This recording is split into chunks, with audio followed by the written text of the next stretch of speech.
Hey, what's up, rock stars? It's Rox with a little bit of talk about what's at the top of the blog. So let's get to it.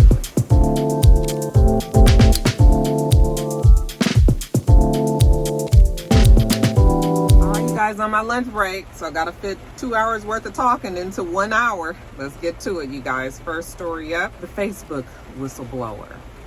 So it seems that on Sunday, Frances Haugen sat down with CBS Nightly News and blew the whistle on Facebook and its negative impact on society today. Basically, what Frances Haugen was saying is that Facebook knowingly allows negative content to be put onto their site and to stay on their site because they know that it engages the viewer. In other words, the negative content will incite the viewer, will upset the viewer, will make the viewer want to argue their point, will make the viewer obsessed about whatever the content is, and they stay on longer on the website. The longer that they stay on the website, the more money that the website makes. And Frances said that not only did they know about it, but they allowed it. Frances has extensive background in working with many departments within Facebook, even though she did not work in the child safety segment of the company. However, she was able to obtain thousands of pages of like inside documents where her findings, her research was supported. And she basically said that they produce content that harms children, that is a hindrance to our society, and it weakens our democracy. It was her opinion that Facebook could easily make changes to their platform so that this wouldn't happen, but it was clear, to her at least, that it was not going to happen without government intervention. So that is the reason why she decided to tell on the company, and boldly so. We've had other people that have come out and said things about Facebook, other employees. However, many of the times they weren't 100% truthful, and it seemed like they were still trying to protect the company. But not Miss Frances Haugen. She actually sat down with the Senate Subcommittee on Consumer Protection, Product Safety, and Data Security and showed these thousands of internal documents to them, letting them know exactly what the situation was. So she has been labeled a hero for our government, for our democracy, that she has let the cat out of the bag. And of course, Facebook has denied it, said that Mark Zuckerberg actually said that it was misleading for the platform. It painted a negative picture of the company, that is not what they were about. You know, they tried to discredit her and say that she didn't work in child safety, which she said that already. And that she had no knowledge of, what steps were taken to make sure that children were not harmed when visiting their website or their platform. So, of course, Facebook did try to make her look bad, but they didn't get too much. They didn't get too much respect out of the subcommittee, and quite frankly, the government is sick of Facebook. Okay, they make billions of dollars. And like Ms. Haugen has said, definitely have contributed at least to our democracy being threatened. So this came out on Sunday night. Like I said, at least it came out to us on Sunday night. On Monday, there was a huge upset because Facebook and the platforms that they own, including WhatsApp, including Instagram, it was shut down for the greater part of the day.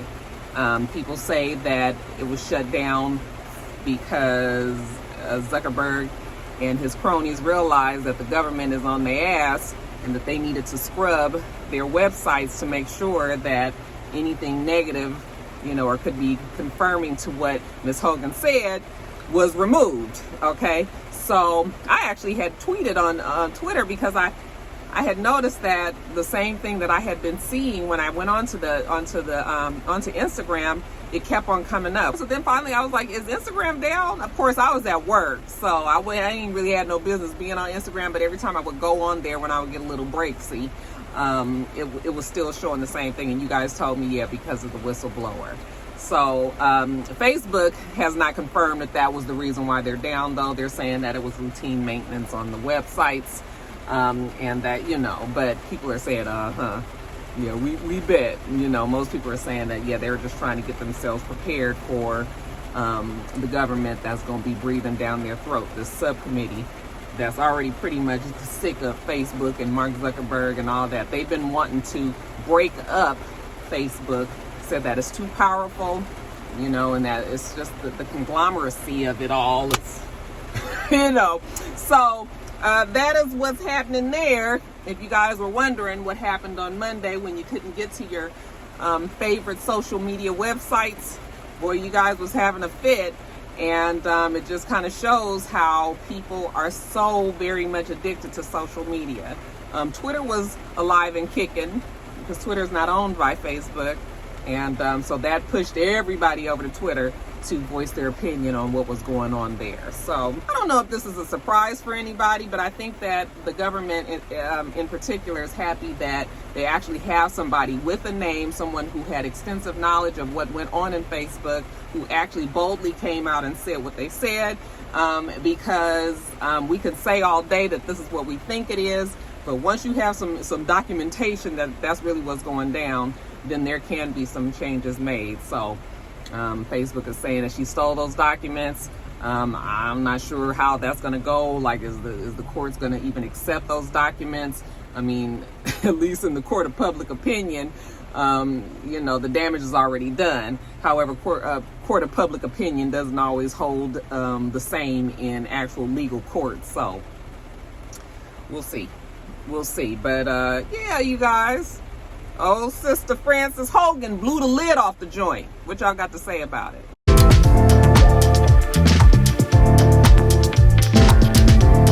All right, you guys, let's talk about the global supply chain shortages. The workers who make sure that our global supply continues to move through the chain smoothly, and that would be our freight boats, the boats that bring the huge containers over across the seas and, you know, across the world, as well as truck drivers, you know, within each country. These are the people that are complaining that there is going to be a full-blown system shutdown. It's all meltdown status because of the pandemic. Now, we know that the pandemic has closed down the transport systems, and there are companies that cannot get their merchandise back and forth and across because of the restrictions that's been put on it because of COVID-19. So just recently, all of the heads of states met at the United Nations General Assembly. The International Chamber of Shipping are the ones who said that, yeah, it's about to be really, really bad. They're going to have to open up the channels for these vessels, for these truck drivers. It just has to happen in order for things to continue to move as smoothly as they once did. And they said that this has been going on for about 2 years. So even before the pandemic, but of course the pandemic made things extremely worse.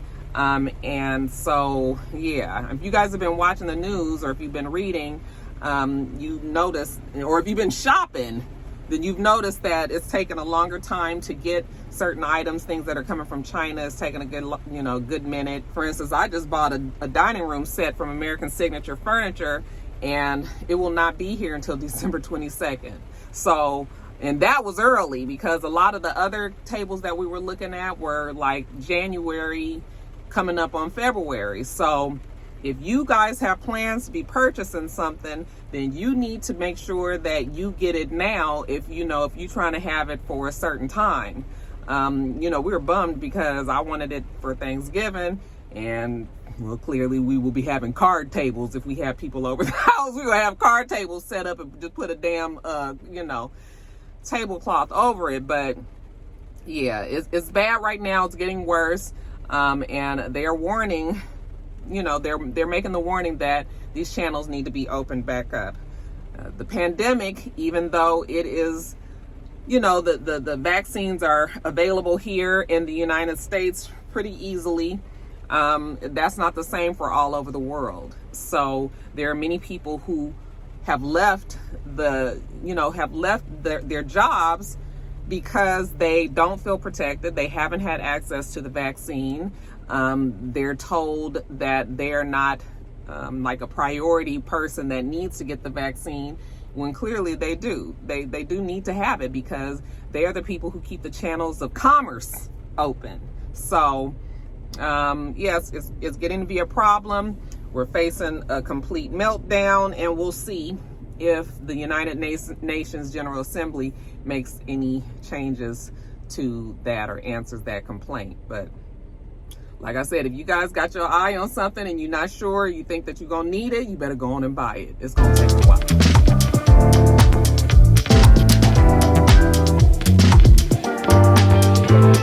All right, you guys, so prayers up for our boy Ray J. It seems that Ray Norwood has found himself in the hospital with non-COVID related pneumonia.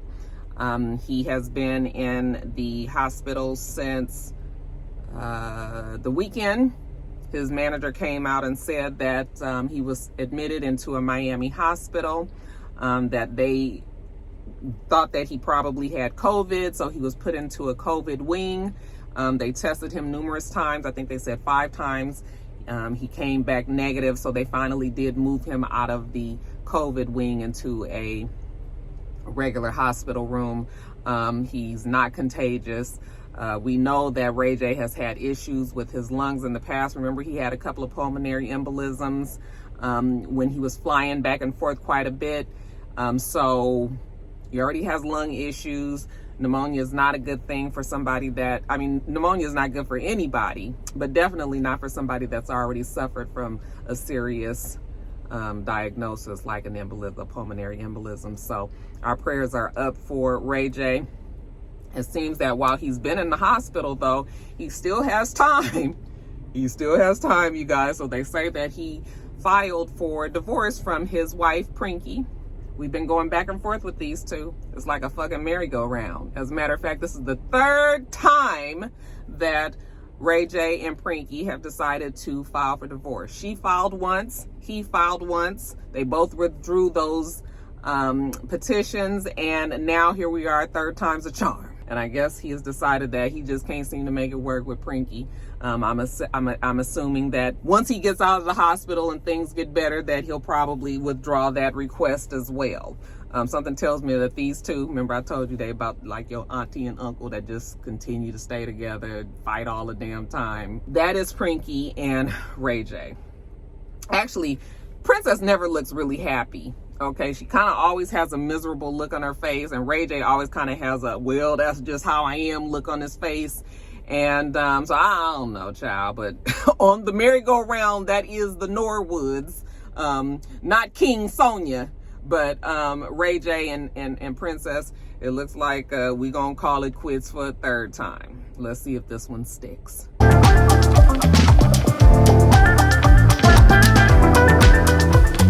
Guys, next story up. So it seems that on a stop of the Millennium Tour in Los Angeles, Little Fizz, okay, Moniece named him Little Tiny Fizzle Pop, felt it in his heart, you guys. He was led by the Spirit to go on ahead and pull Omarion to the side. Well, if you call that to the side, he was on the stage in front of the entire concert. And he said, when they got a little break, that he wanted to take this time to, apologize that he had did some foul shit to his brother. Okay, I said, oh, he's your brother now. At one time he was just your co-worker on the damn group, right? But anyway, he said he wanted to apologize to his brother that he did some foul shit, some snake ass shit, and that he wanted to tell everybody, and he wanted to tell him in front of everybody that he apologizes for what he did. Okay, and what he did was have a relationship 2 or 3 years on and off, it seemed, or whatever, with April Jones. Okay, April Jones is the mother of Omarion's 2 children. And remember when that story first came out, Little Tiny Fizzle Pop and April tried to deny it, said that they were best friends, but they eventually came out. They let it all play out in sordid detail on all these littles on Love and Hip Hop.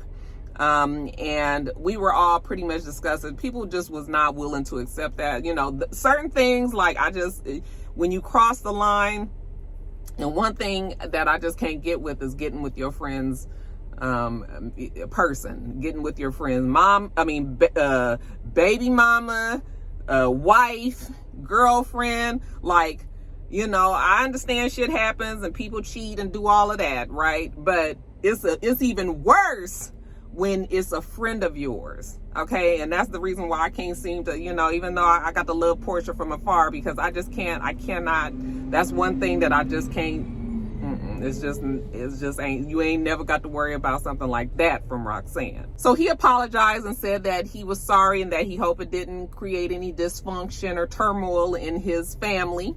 I'm sure that it did. I mean, everybody's eyes was on that story for a minute.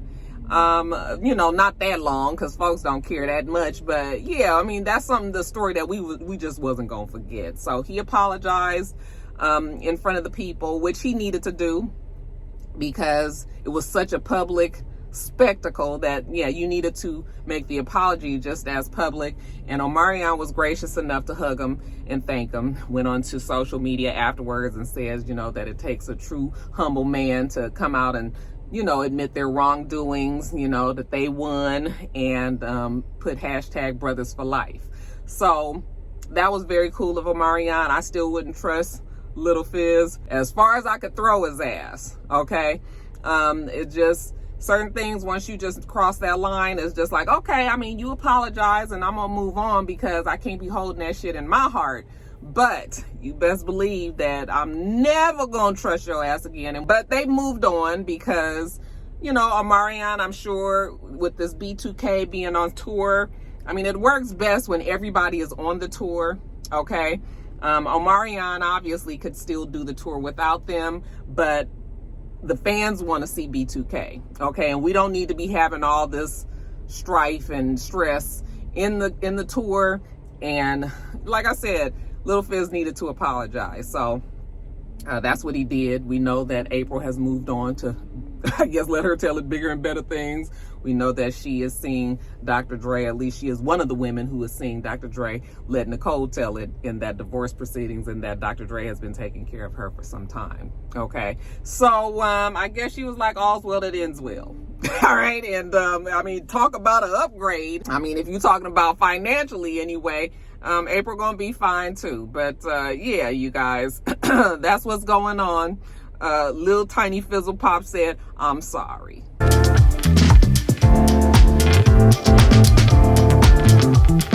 All right, you guys, this actually just came across the iPad, and I thought I would go on and speak about it. It says that a federal judge temporarily blocked the abortion laws in Texas. Okay, Judge Pittman, he is a federal judge in Austin. He stopped the state from enforcing the abortion law because there's still litigation that's going on in the courts there. They're still fighting about the legalities of the law.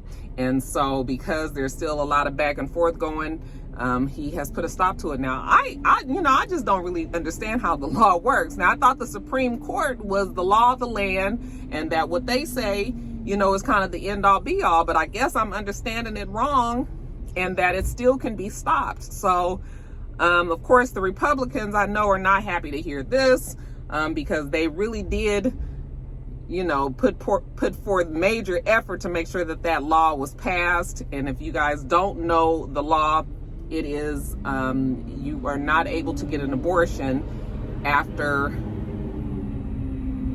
the 6 weeks point of your pregnancy, which is usually about the time where the heartbeat is detected. Once a heartbeat is detected, basically you are not able to get an abortion. All right. And if you do, as a medical provider, give the abortion, then people are allowed to sue you, including people who are not in any way related to the person that got the abortion. So for instance, if I were to get an abortion, then my next door neighbor, if they were upset about it, then they could sue me. They could sue the medical provider who did the abortion. There's a lot of people that's fighting this law. They are ultimately trying to overturn they are ultimately trying to overturn Roe versus Wade. Did you guys see? I think it was on 2020 or on one of those nightly news on the weekend. They actually interviewed the girl, the baby that was the result of the Roe versus Wade. I guess Roe is, I'm not sure. Yeah, I think it was baby Roe. She's now 51 years old. I don't know if her mother is or isn't still alive. I don't believe that she is because she wasn't involved in that interview. But they were just talking about her being a part of this, you know, this huge case that, you know, set the law for many, many years. And now that is trying to get turned over, you know, she said that it was time for her to come out. So she was actually adopted out. Her mother was not able to get the abortion, but she did give her up for adoption. So anyway, that was just on, I didn't see the actual interview, but I saw the commercials for it. Yeah, you guys, so we'll see what happens. There's a whole lot going on in Texas. I'm telling you, Texas sometimes feel like it's a whole nother fucking country. Okay. And to think that I actually wanted to move there. I mean, I actually love Texas. I thought Dallas and Houston was like really fun places. But y'all got y'all laws and shit. That now y'all got a whole lot going on. So we just gonna have to sit back and watch and see what happens with Texas. But for now, they can't stop women from getting abortions. We'll see how long that lasts.